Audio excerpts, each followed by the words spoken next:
I see familiar faces, unfamiliar faces. These things are most interesting, at least to me, when they're directed by the agendas of whoever's present. I have a number of things on my mind, more than a weekend's worth of stuff. All of it is very familiar to me. I know what I think, most of the time. So, don't be afraid to interrupt, to ask questions. If you're not getting what you want, it's fine to take it another direction. The way I conceive of these things and how they've evolved over the years is originally my enthusiasm was for informing people about the psychedelic experience, especially plants, and how that arose out of shamanism and how it was evidence for Jungian models of the psyche, and basically for me the psychedelic experience was the path to revelation. It actually worked on somebody who thought nothing would work, and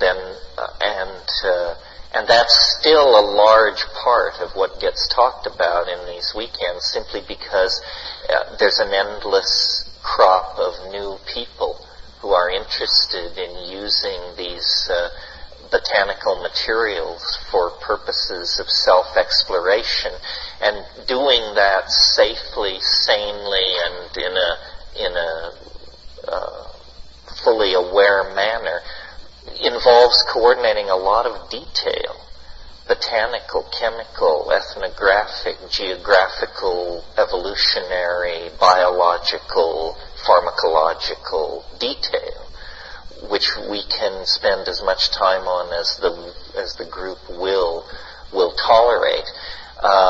What I like to talk about, and what I have very little competition in terms of talking about, is the content of the psychedelic experience, which is very difficult to English or to bring into any other language, and which is not predictable or is confounding of the expectations of students of mystical experience. And so that was sort of my core specialty, if you will, was the ethnopharmacology of consciousness and the phenomenology of the states there derived. But after 25 or 30 years of doing this, it bleeds into all kinds of larger categories, like what is art, what is human history, what is the religious impulse, what is the erotic impulse, what is mathematics, and then somehow these concerns, shamanic, oracular, ecstatic, always garner to themselves a prophetistic aura. What is the future? And can it be known? And is it mundane? Or is it transcendental? And on what scale? And on what schedule? So all of these things are interesting to me. My personal history, if it matters, I grew up in a very middle-class family in a very small town on the western slopes of Colorado, which is about as white bread culture as you can possibly achieve. It was a very stable environment to be brought up in. It was the 50s. It was all, tube furniture and bad television. And but the ground I happened to be fortunate enough to walk around on had clamshells 150 million years old scattered through it, dinosaur bones, extinct fishes, And as a kid, I was a loner, and I spent a lot of time in these dry arroyos and washes where these fossils and stuff could be found. And then, people informed me of the age of these things. And I can remember when I found out that 1,000,000 years is 1,000 years, 1,000 times. It was like I got it. I mean, it was the largest thing I could get at that stage of my conceptualizing reality. But then suddenly the reality of the size and scale of nature snapped into focus for me. And I've been thinking about this recently because one of the things you'll find out about me if we get to know each other is I have a skeptical and cranky side, and I'm forever puzzled by why people believe some of the seeming to me dumb things that they choose to believe. And I spend a lot of time thinking about what is a dumb thing to believe, and how do you judge in a shrilly competing ideological marketplace the various claims, counterclaims, nostrums, ideologies, therapies, insights, revelations that are being peddled. And so my intellectual development, if you want to put it like that, was sort of scientific in the sense that it was always about looking at phenomena, testing it, trying to define its limits.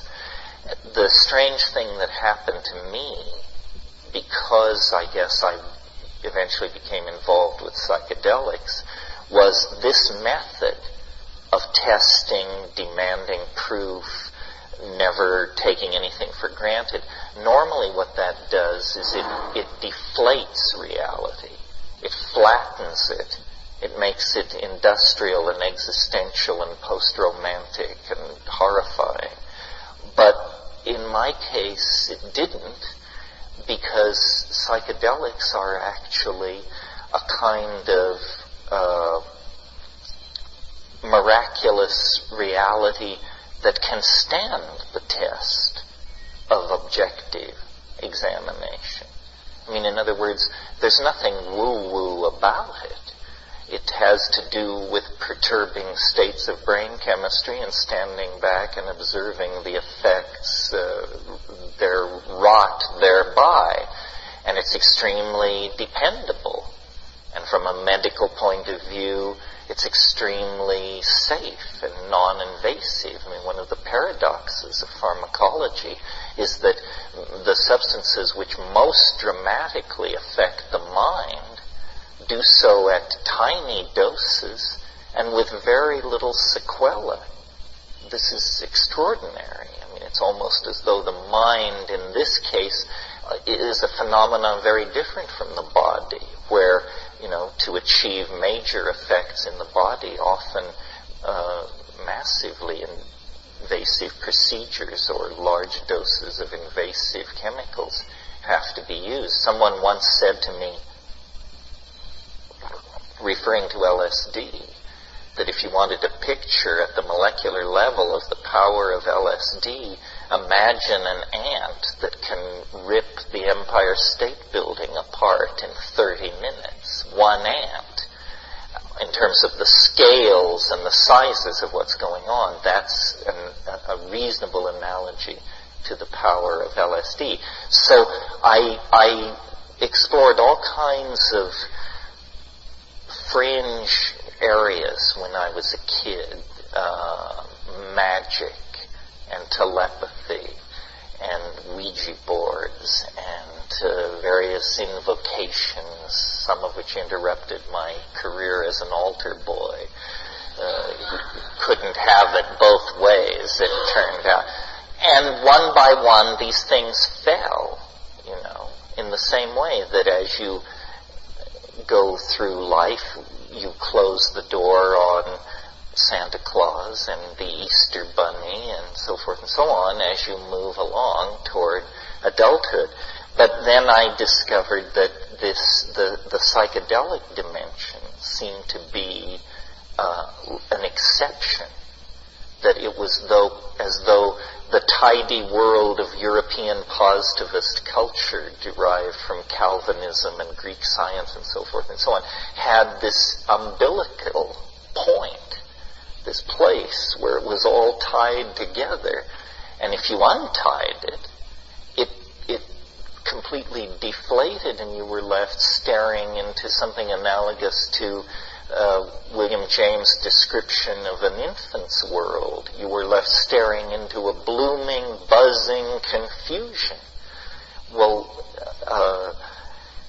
what is that? What are the implications of that? It wasn't a confusion chaotic enough to be simply mind dissipated into thermodynamic noise. I think a lot of people who have never taken psychedelics have the idea that it's thermodynamic noise, that it's just the brain isn't working right, it's firing randomly, and then some portion of it is trying desperately to lay gestalts of meaning onto this random firing, and so you get this kind of surreal careening from one supposed illusionary perception to another.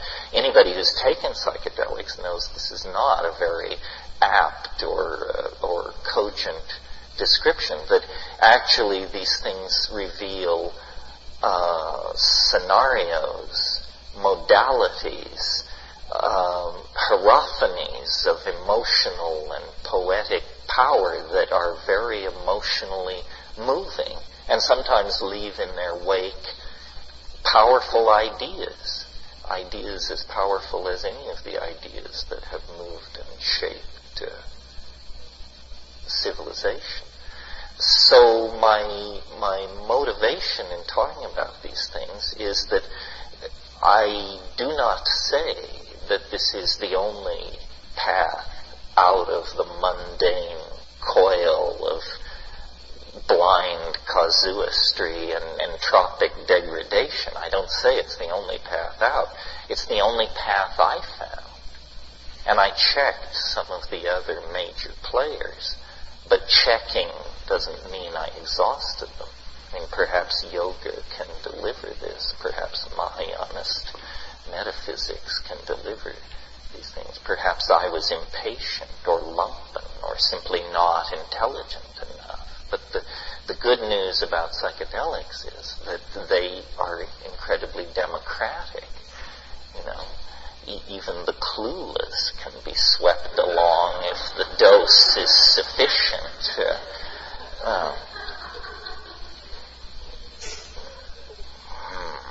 Yes. Well, so that's just a little bit about it. And other things that are very interesting to me, as I said, are the future, but the future in some specificity, both the rationally apprehendable future that we get when we extrapolate current technologies, current tendencies, and the not so rationally apprehendable future when we actually turn on all the bells and whistles of the historical process and realize that it is inevitably ramping up into more and more hypersonic states of self-expression, and that this is what is creating this end of history phenomenon, or this eschatological intimation that now haunts the cultural dialogue. There is something deep and profound moving in the mass psyche, driven by historical forces long in the process of unfolding, but now exacerbated and focused by new communications technologies that are essentially prostheses, extensions of the human mind and body of enormous and unpredictable power, or with unpredictable consequences. So, in a sense, what began for me as the psychedelic experience, a personal experience triggered by a relationship with a plant based on certain definable pharmacological phenomena has become like a general metaphor for understanding being in the world and our historical dilemma, because in a way they're fractal adumbrations of each other. I mean, history, call it 15,000 or 25,000 years of duration, is the story of an animal, some kind of complex animal, becoming conscious and staring out then into a kind of universe of infinite possibilities based on what consciousness can do in the realm of energy, matter, light, time, and space. Well, so in a way, the psychedelic experience is like a microcosmic reflection of that. You start from baseline, which is your ordinary lumpen or not so lumpen, depending on who you are, state of consciousness, but wherever you start from, it lifts you up in a process of evolutionary unfoldment that is squeezed into hours, and it goes on entirely in the evolution of thoughts, feelings, and perceptions. And it seemed to me for a long time, at least since I read McLuhan and assimilated his notion of tools as things which have a feedback into how we see the world, it seemed to me that the psychedelic state was then like a predictive model for what human history wanted to do. Human history wants to break through all boundaries, to somehow have a realized collective relationship with deity, or that which orders nature, or some fairly large concept like that.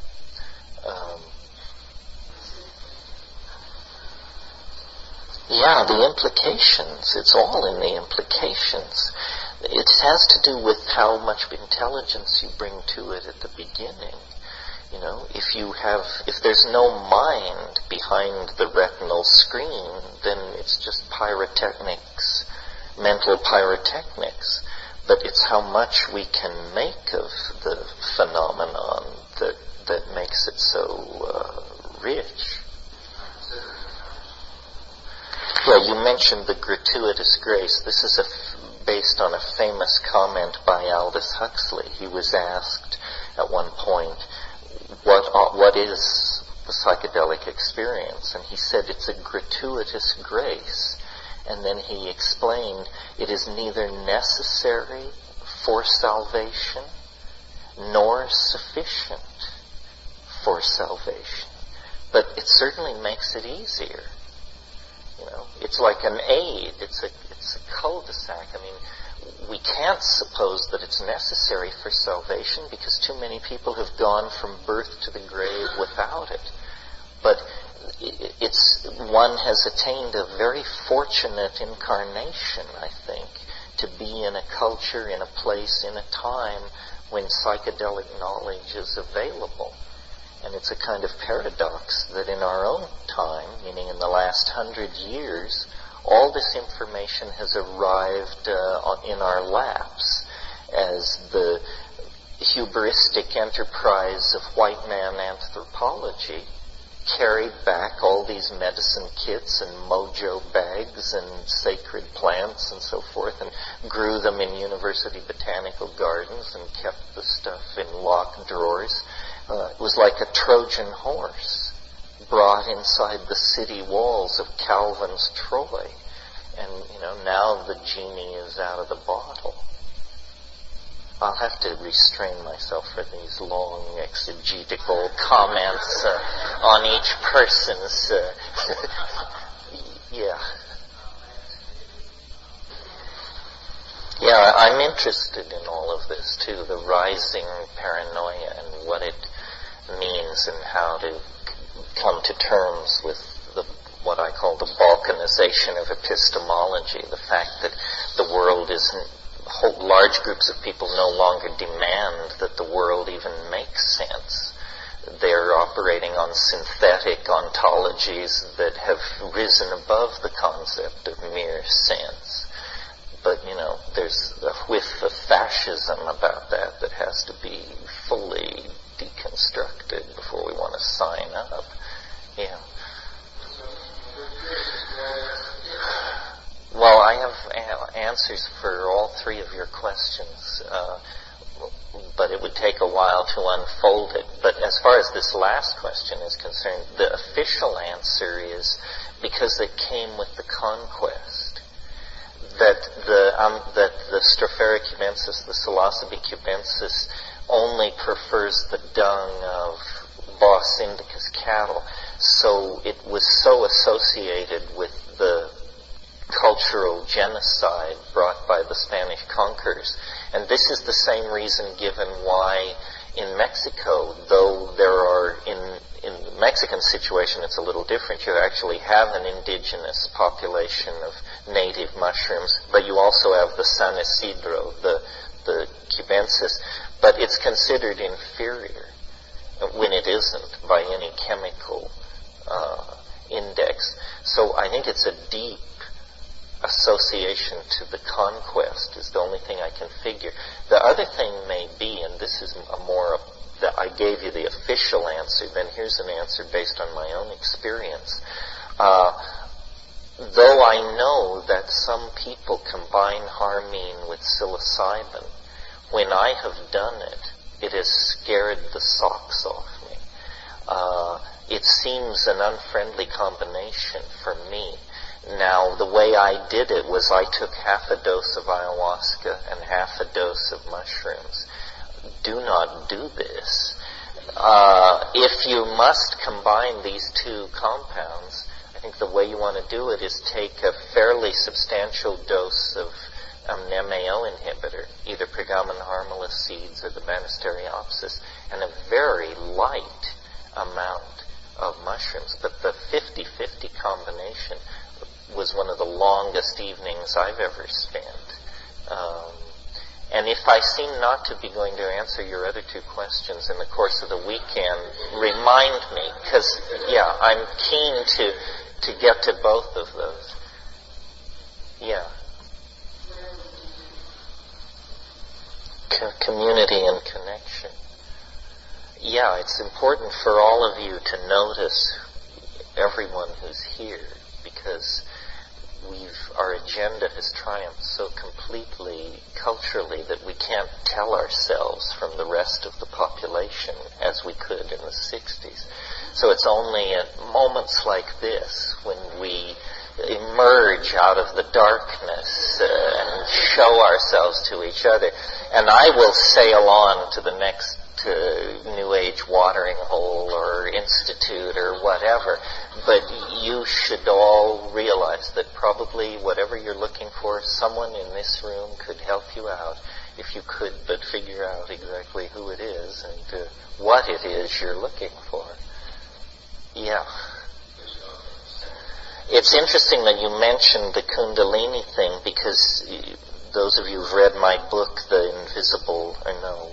True Hallucinations, know that my brother and I got into something that was triggered by psychedelics and started out as a psychedelic trip, but then developed into either an episode of schizophrenia or a revelation, or it depended on who was voting.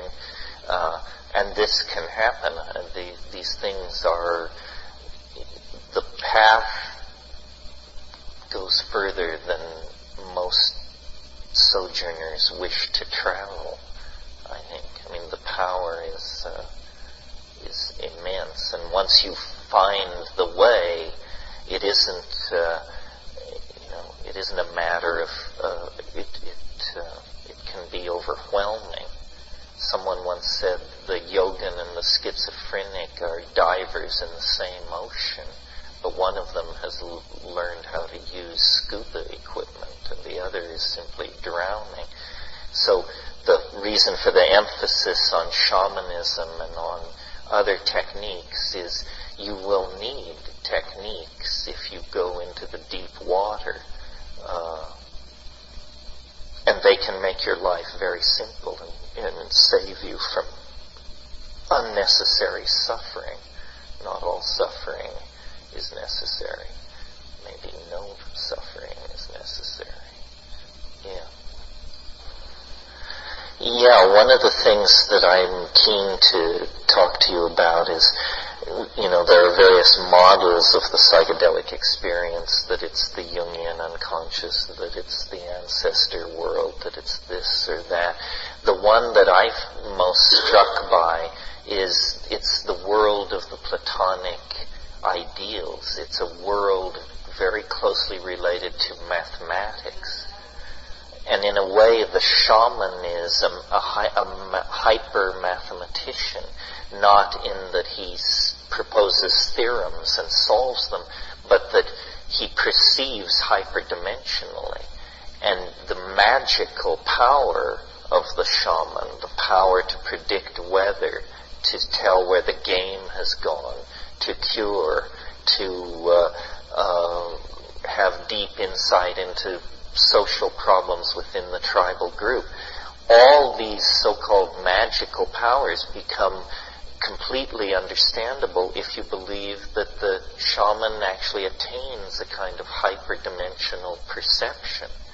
And, also teaching here this weekend is my old buddy Ralph Abraham, who's one of the world's leading exponents of chaos dynamics, and he has told me many times that the DMT flash for him is simply and straightforwardly a perception of hyperspace, a coordination, and this is why metaphors like inner eye and inner seeing make sense, because of course in hyperspace the inside of the body is no more secret from perception than the outside of the body.